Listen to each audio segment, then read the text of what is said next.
रावण जस्तो व्यक्तिको त अहंकार टिक्न सकेन। ऊ त एक साधारण मनुष्य मात्र थियो।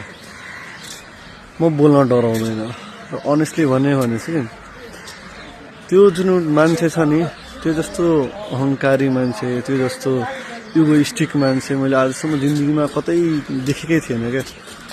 मैले जाने अनजानेमा कुनै बेला कसैले नराम्रो सोच दिन्छु या गरिदिन्छु भने मलाई रातभरि रिग्रेट हुन्छ कि मैले किन त्यस्तो गरेँ भनेर।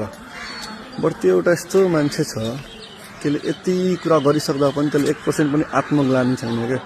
केही कुराको त्यसलाई रिग्रेटै छैन, त्यसले आफै मैले केही गलत गरेकै छैन भनेर भन्छ क्या। समयले हिसाब लिन्छ त्यसलाई। आज त जनताले हराएको छ, अहिले ईश्वरको फैसला हुन बाँकी नै छ। यो त केही छैन। आउने दिनमा उसले जे कुराहरू हुन्छ, सो कर्मले घुमाइ फिराइ उसलाई के कुरा दिन्छ त्यो आउने दिनमै उसले थाहा पाउँछ।